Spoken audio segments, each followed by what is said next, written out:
Hello all, ఎట్లున్నారు అందరూ? నేను మీ అర్చన కిరణ్. ఈరోజు నేను లంచ్ బాక్స్లోకి చాలా ఈజీగా, క్విక్గా, టేస్టీగా రెడీ అయ్యే దొండకాయ ఫ్రై కర్రీ అయితే చూపిస్తున్నానండి.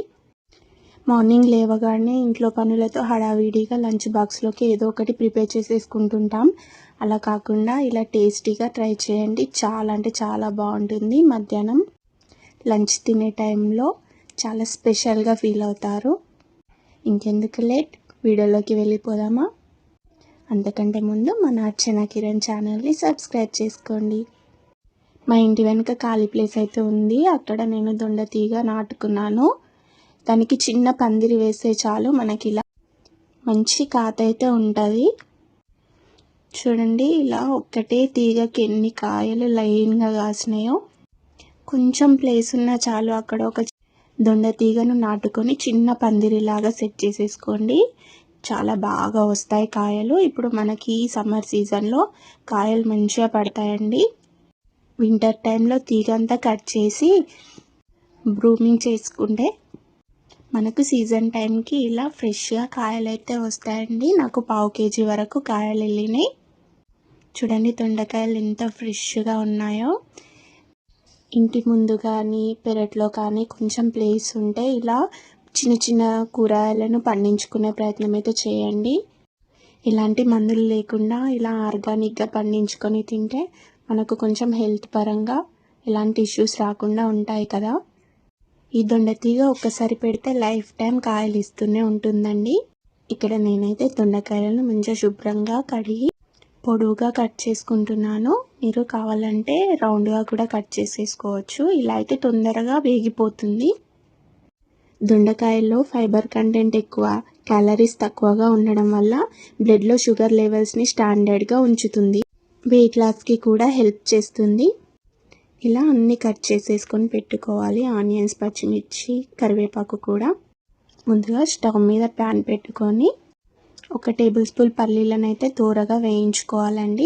ఇవి వేగేటప్పుడు ఇందులో లవంగాలు, ఇలాచి, దాల్చిన చెక్క, సాజీరా, జీలకర్ర, పచ్చిధనియాలు ఉంటే పచ్చిధనియాలు కూడా వేయించుకోవచ్చు. ఇవి కొంచెం వేగిన తర్వాత ఇందులో నువ్వులను యాడ్ చేసి వేయించుకోవాలండి. నేనైతే మెంతులను మర్చిపోయాను, తర్వాత యాడ్ చేశాను. వీటన్నింటినీ చల్లారిన తర్వాత మిక్సీ పట్టి పెట్టుకోవాలి. తర్వాత అదే ప్యాన్లో 2 టేబుల్ స్పూన్ల ఆయిల్ అయితే వేసుకొని పోపు గింజలు వేసుకొని అవి చిటపటలాడిన తర్వాత మనం ముందుగా కట్ చేసి పెట్టుకున్న ఉల్లిపాయ, పచ్చిమిర్చి, కరివేపాకులను కూడా దూరగా వేయించుకోవాలండి. ఉల్లిపాయ గోల్డెన్ బ్రౌన్ కలర్ వచ్చే వరకు వేయించుకోవాలి. తర్వాత మనం ఇందులో అల్లం వెల్లుల్లి పేస్ట్ని యాడ్ చేయాలి. అల్లం వెల్లుల్లి పేస్ట్ పచ్చిదనం పోయేంత వరకు మంచిగా ఫ్రై చేసుకోవాలి స్లో ఫ్లేమ్లో. ఇప్పుడు మనం ఇందులో పసుపును యాడ్ చేసుకుందాం. పసుపును వేసుకున్న తర్వాత కూడా మంచిగా ఇలా కలుపుకోవాలి. తర్వాత ఈ పోపులో మనం కట్ చేసి పెట్టుకున్న దొండకాయ ముక్కలను వేసుకొని మంచిగా పోపు అంతా కలిసేలాగా వేయించుకోవాలి. దొండకాయ ముక్కల్లో ఉన్న నీరంతా పోయేలాగా మీడియం ఫ్లేమ్లో పెట్టుకొని ఇలా వేయించుకోవాలండి. ఇలా మంచిగా కలుపుకున్న తర్వాత దీనిపైన మనం మూత పెట్టి 2 నిమిషాలు మగ్గనివ్వాలి. 2 నిమిషాల తర్వాత ఇలా ఒకసారి కలిపేసి మనకు దొండకాయలు వేగిపోయాయా లేదా అనేది చూసుకోవాలి. ఇక్కడైతే ఇంకొంచెం మగ్గాలి. ఇంకో 2 మినిట్స్ మూత పెట్టి మగ్గించుకుంటే సరిపోతుంది. దొండకాయలు అయితే రెడీ అయిపోతాయి. దొండకాయలు అయితే మంచిగా వేగిపోయాయి. ఇప్పుడు మనకి ఇందులో రుచికి సరిపడా ఉప్పు, కొంచెం కారం, ధనియాల పొడి అయితే యాడ్ చేసేసాను. వీటన్నింటినీ ముక్కలకి కలిసే విధంగా మంచిగా కలుపుకోవాలి. ఇలా ఉప్పు, కారం, ధనియాల పొడి వేసిన తర్వాత మూత పెట్టి ఇంకో నిమిషం పాటు మంచిగా మగ్గించుకోవాలి. తర్వాత ఇందులో మనం మిక్సీ పట్టి పెట్టుకున్న పల్లీలు, నువ్వుల మిశ్రమాన్ని వేసేసి మంచిగా కలుపుకోవాలండి. మసాలా వేయగానే మనకు ఆ స్మెల్ అనేది చాలా బాగా వస్తుంది. ట్రస్ట్ మీ, టేస్ట్ కూడా చాలా బాగుంటుందండి.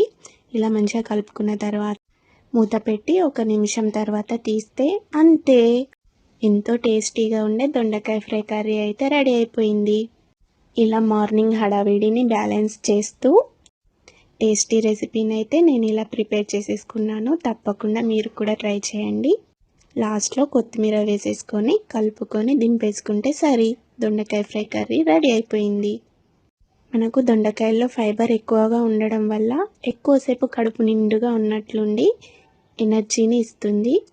అలాగే ఇందులోనే యాంటీ ఆక్సిడెంట్స్, విటమిన్ సి మనకు ఇమ్యూనిటీ పవర్ని కూడా పెంచుతాయి. మెయిన్గా మనకు దొండకాయల్లో ప్రోలాక్టికల్, యాంటీ క్యాన్సర్ ప్రాపర్టీస్ కూడా ఎక్కువగా ఉంటాయండి. ఇలా టేస్టీగానే కాకుండా హెల్తీగా కూడా తినొచ్చు. ఈ రెసిపీ మీకు ఎలా అనిపించింది కామెంట్లో చెప్పండి. Thank you for watching this video. ఈ వీడియో మీకు నచ్చినట్లయితే లైక్ చేయండి, షేర్ చేయండి అండ్ సబ్స్క్రైబ్ చేసి నన్ను సపోర్ట్ చేయండి ప్లీజ్. Thank you.